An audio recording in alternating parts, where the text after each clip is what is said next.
Donc, la loi sur les Indiens, c'est quoi? Premièrement, il faut distinguer c'est quoi un Indien. On cherche à éviter ce terme-là parce que c'est un terme qui est colonial, c'est un terme qui est erroné. Mais par contre, pour simplifier, je vais dire un Indien, en fait, c'est un membre de la Première Nation. C'est un Indien inscrit. C'est pas le cas de chaque autochtone. Donc, notamment les Inuits, les Métis, ne sont pas concernés par la loi sur les Indiens. La loi sur les Indiens, en fait, c'est une loi qui a été rédigée en 1867. C'est une loi qui est apparue parce qu'on commençait à avoir un problème indien, si on peut dire. Historiquement, les Autochtones, c'était des alliés économiques très importants. C'était des alliés militaires très importants. Ce qui est arrivé autour des années 1860, c'est qu'on n'avait plus vraiment besoin d'eux pour le commerce des fourrures, tout simplement parce que la demande n'était plus là. On se retrouvait aussi avec pas de guerre au Canada. Donc, on n'avait plus vraiment besoin d'alliés militaires. Par contre, ce qu'on avait besoin, c'était un accès au territoire, aux ressources. Donc, le gouvernement a créé la loi sur les Indiens. Cette loi-là, en fait, ça désigne qui est indien et qui peut bénéficier des terres qui leur sont réservées.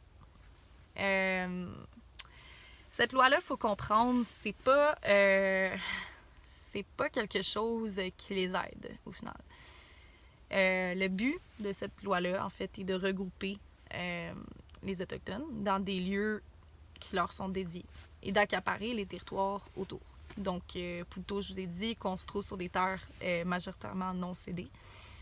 La loi sur les Indiens, ça a facilité ce processus-là d'acquisition non légale de terres. Traditionnellement, les Autochtones, surtout au Québec, ils étaient nomades. Ce qui veut dire qu'ils n'occupaient pas un bout de territoire précis. Ils se déplaçaient selon les migrations des troupeaux. On les a sédentarisés de force. On les a installés sur des réserves. Dans certaines réserves, on les obligeait à rester là. Il y avait besoin d'un laissez-passer pour en sortir. Jusqu'à très récemment, en fait, une femme qui se mariait avec un homme blanc perdait son statut d'indienne et devenait ni blanche ni autochtone.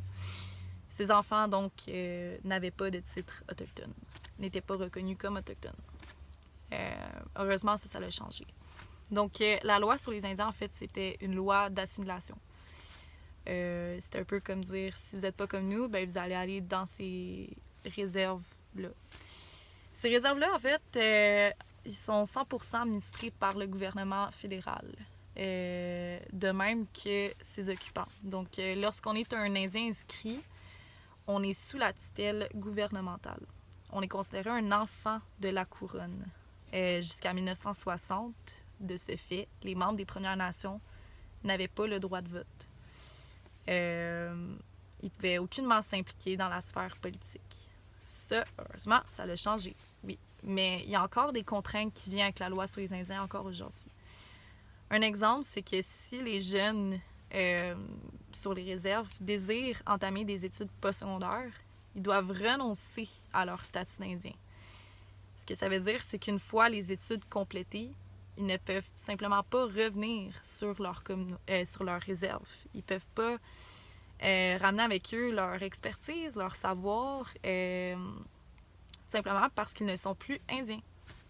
Donc, ce que ça produit, c'est une perte de la relève.